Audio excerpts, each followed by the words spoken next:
200 रुपए लेके एक इंसान तमिलनाडु से मुंबई आता है जॉब की तलाश में। और जब वो मुंबई आता है तो उससे उसके 200 रुपए भी छीने जाते हैं और उसे अकेला छोड़ा जाता है बांद्रा पे। आगे वो इंसान धक्के खाता है, छोटे बड़े जॉब्स करता है और एक रिस्पेक्टेबल अमाउंट सेव कर लेता है। और एक दिन डिसीजन लेता है कि मैं अपना कुछ करूंगा, अपना बिजनेस चालू करूंगा। और वहां से ये इंसान अपना नाम भी बनाता है और एक करोड़ों की कंपनी खड़ी करता है। कौन है ये इंसान और कैसे खड़ी की उसने करोड़ों की कंपनी?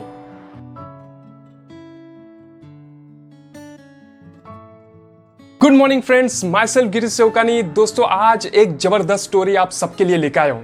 आज का जो टॉपिक है वो है can you become rich by selling dosas. हाँ दोस्तों, आप सही सुन रहे हो, can you become rich by selling dosas. एक जबरदस्त इंसान के बारे में आप सबको बताने वाला हूं। दोस्तों, अगर आप स्मॉल या मीडियम स्केल बिजनेस में हो, या आपने अब भी जस्ट अपना बिजनेस चालू किया है, या आप अभी बिजनेस में स्ट्रगल कर रहे हो, तो दोस्तों मैं आपको जरूर रेकमेंड करूंगा कि ये वीडियो एंड तक देखो। कुछ वैल्यूएबल लेसन्स, इनसाइट्स इस वीडियो में से आपको जरूर मिलेंगे। सो दोस्तों, बढ़ते हैं इस स्टोरी की तरह। सो दोस्तों, ये स्टोरी कुछ ऐसी है। इस इंसान का जन्म तमिलनाडु में हुआ। इसने अपनी पढ़ाई 10th स्टैंडर्ड तक की, बट फाइनेंशियल कंडीशन घर की कुछ अच्छी नहीं थी।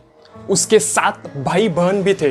पापा काफी हार्डवर्क करते थे, बट ज्यादा कुछ कमा नहीं पाते थे। तब इस लड़के ने डिसीजन लिया कि मैं आगे की पढ़ाई नहीं करूंगा और अपने फैमिली को सपोर्ट करूंगा। और इसलिए तो वो चेन्नई गया, वहां पे छोटे काम करने लगा, जिसके उसे 250 रुपया पर महीना सैलरी मिलती थी। और जो कुछ भी पैसा जमा होता था वो अपने घर भेज देता था अपने फैमिली को सपोर्ट करने के लिए। दोस्तों, एक दिन इस इंसान को किसी दूसरे इंसान का कॉल आता है और उसे कहा जाता है कि आप मुंबई आ जाओ, मैं आपको जॉब दिलवाता हूं जहां पे आपको सैलरी मिलेगी 1200 रुपीज पर मंथ। तब ये इंसान सोचता है कि कहां 250 रुपया पर मंथ और कहां 1200 रुपया पर मंथ। और वो भी डिसाइड कर लेता है कि चलो मैं मुंबई जाता हूं। उसे पता था कि मैं अगर अपने पेरेंट्स को बताऊंगा तो वो मुंबई जाने से मना कर देंगे, इसलिए वो बिना बताए मुंबई चला आता है। तब इस इंसान की उम्र थी सिर्फ 17 साल, and that was year 1990। But दोस्तों, मुंबई में आने के बाद क्या होता है? मुंबई में आने के बाद जिस इंसान ने ये ऑफर दी थी, वही इंसान उससे वो 200 रुपए भी छीन लेता है और उसे अकेला बांद्रा पे छोड़ देता है। अब मुंबई ये जगह इस इंसान के लिए पूरी तरह से नई थी। उसे तो हिंदी भाषा भी नहीं समझती थी, और सिटी नहीं है तो यहाँ कोई पहचान का इंसान भी नहीं था, और घर जाने का तो सवाल ही नहीं था क्योंकि अभी तो पैसे बचे ही नहीं थे। तो उसने डिसाइड कर लिया कि आज की रात यहीं गुजार लेता हूँ और कल कुछ अपनी किस्मत आजमा के देखता हूँ। और दोस्तों, कहते हैं ना कि all it needs is to take first step. जब आप अपना पहला स्टेप ले लेते हो तो रास्ते अपने आप निकलते हैं। दूसरे ही दिन वो जॉब ढूंढने लगा और उसे एक लोकल बेकरी माहिम में जॉब मिला डिश वॉश करने का, जिसका उसे 150 रुपीज पर मंथ सैलरी मिलती थी। बट दोस्तों, अच्छी चीज तो ये थी कि उसे एक सोने के लिए जगह मिल गई। वो उसी बेकरी में सोता था, उसे सोने के लिए धक्के खाने नहीं पड़े। अगले 2 साल में उसने और कोई छोटे बड़े जॉब्स किए, जिससे उसने एक रिस्पेक्टेबल अमाउंट ऑफ सेविंग्स जमा कर ली। दोस्तों, 1992 में इस इंसान ने अपने लाइफ का एक बड़ा फैसला लिया कि मैं अपना कुछ करूंगा, अपना फूड बिजनेस चालू करूंगा, जहां पे मैं इडली और डोसा सेल करूंगा। 150 रुपए का हैंडक्राफ्ट रेंट पे लिया और 1000 रुपए लगा दिया स्टोव लेने में, यूटेंसिल्स लेने में, इंग्रेडिएंट्स लेने में, जो कि सांभर, इडली और डोसा बनाने के लिए लगते हैं। दोस्तों, कहते हैं ना कि किसी भी बिजनेस में सक्सेस करने के लिए आपका कुछ अलगपन होना चाहिए। You should be something different. अब इन्होंने अपना हैंडक्राफ्ट ठेला लगा दिया था वाशी रेलवे स्टेशन के सामने वाली स्ट्रीट पे। और जो नॉर्मल ईटरीज थी रोड साइड पे, वो क्लीनलीनेस पे ज्यादा ध्यान नहीं देते थे। इन्होंने अपना पूरा ध्यान लगा दिया क्वालिटी ऑफ फूड और क्लीनलीनेस पे। वो शेफ का ड्रेस पहनते थे और कैप भी पहनते थे।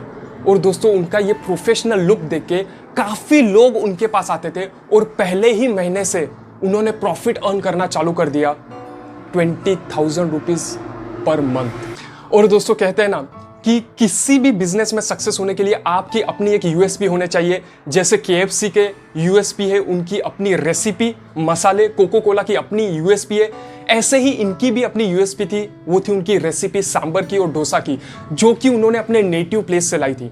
और बिजनेस एक्सपांड करने के लिए तो आपको स्टाफ की जरूरत पड़ती है। आप 1 मैन आर्मी ज्यादा वक्त का काम नहीं कर सकते हो। उसने अपने 2 भाइयों को गांव से बंबई में बुला लिया।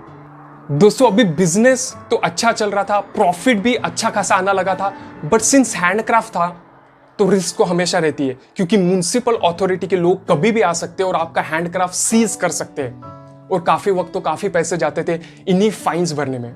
इसलिए 1997 में उन्होंने इसी railway station, Vashi railway station की लोकेलिटी में एक जगह लीज पे ली, जहां पे उन्होंने 50,000 रुपीज डिपॉजिट पे किया और हर महीने का 5,000 रुपए किराया देते थे। और उन्होंने एक छोटा सा रेस्टोरेंट चालू कर दिया जिसका नाम उन्होंने दे दिया प्रेम सागर डोसा प्लाजा।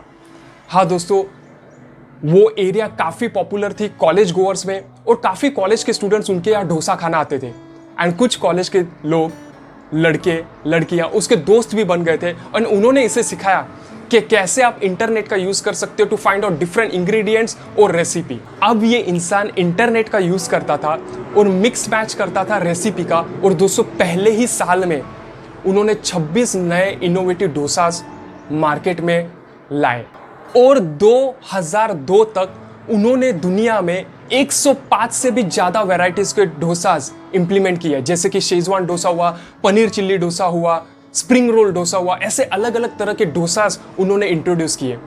दोस्तों इस इंसान की हमेशा से इच्छा थी कि एक मॉल में हमारा आउटलेट हो, एंड इसलिए उन्होंने काफी सबर्बन मॉल्स में भी अप्रोच किया था। बट दोस्तों बड़े मॉल्स में जगह रिजर्व होती है बड़े ब्रांड्स के लिए, जैसे मैकडोनल्ड्स हुआ, पिज्जा हट हुआ। बट कहते हैं ना कि अगर किसी चीज को आप पूरे दिल से चाहते हो तो पूरी कायनात उसे आपसे मिलाने में लग जाती है। दोस्तों तब वाशी में सेंटर 1 मॉल आ रहा था, और उसका मैनेजमेंट और स्टाफर्स इस आदमी के यहाँ डोसा खाने के आते थे क्योंकि उन्हें उसकी टेस्ट अच्छी लगती थी। तो मैनेजमेंट ने उससे कहा कि क्यों आप हमारे मॉल में अपना आउटलेट चालू नहीं करते हो। और बस क्या, उसने उस मॉल में, सेंटर 1 मॉल वाशी में, अपना पहला आउटलेट खोल दिया, और उसके बाद काफी फ्रेंचाइजी रिक्वेस्ट आने लगी। और दोस्तों 2003 में पहला फ्रेंचाइजी ओपन हुआ वंडर मॉल थाना में, और उसके बाद तो इस इंसान ने कभी लाइफ में पीछे मुड़कर ही देखा नहीं। दोस्तों कहाँ एक इंसान 200 रुपए लेके बंबई में आता है और उससे वो 200 रुपए भी छीने जाते हैं, लाइफ में काफ़ी स्ट्रगल करता है, और फिर 1000 रुपए का सीड कैपिटल इन्वेस्ट करता है और कंपनी खड़ी करता है 30 करोड़ की। दोस्तों जिस इंसान के बारे में मैं बात कर रहा हूँ उस इंसान का नाम है Prem Ganapathy, founder of Dosa Plaza. So दोस्तों इस स्टोरी थ्रू एग्जैक्टली मैं क्या कहना चाहता हूँ, इस स्टोरी थ्रू कुछ लेसन्स मैं आप सबको देना चाहता हूँ दोस्तों, कि कोई भी काम छोटा या बड़ा कभी नहीं होता। अगर आपको पैसा कमाना है, अगर आपको नाम कमाना है, तो आप छोटे काम से भी कर सकते हो।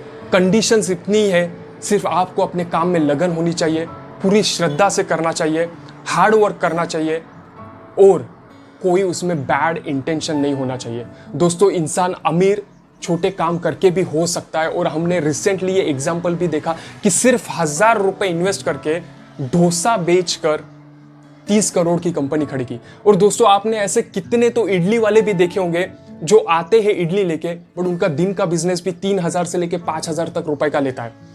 दोस्तों एज एन एंटरप्रेन्योर लाइफ में स्ट्रगल आएंगे, जरूर आएंगे, बट दोस्तों इन्हीं स्ट्रगल की वजह से हमें सक्सेस का जो फ्रूट है ना वो काफी मीठा लगता है। आप जस्ट इमेजिन कीजिएगा कि अगर आपके लाइफ में सिर्फ आपको सक्सेस मिल रहा है तो क्या उसमें आपको मजा आएगा, आपको मोनोटोनस लाइफ लगेगी।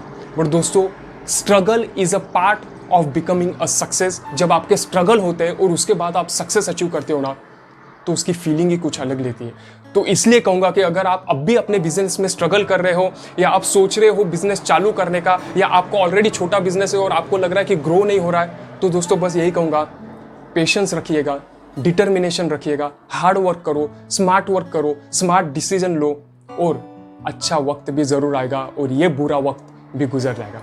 दोस्तों आशा करता हूं मेरा वीडियो आप सबको पसंद आया होगा। अगर दिल से ये वीडियो आपको अच्छा लगा है तो दोस्तों जरूर कहूंगा कि अगर अब तक आपने सब्सक्राइब नहीं किया तो सब्सक्राइब जरूर कीजिएगा। ऐसे जबरदस्त बिजनेस स्टोरीज आपको देते रहेंगे। Do like, share and comment in the comment box. और till then be safe, be healthy, take care and bye bye.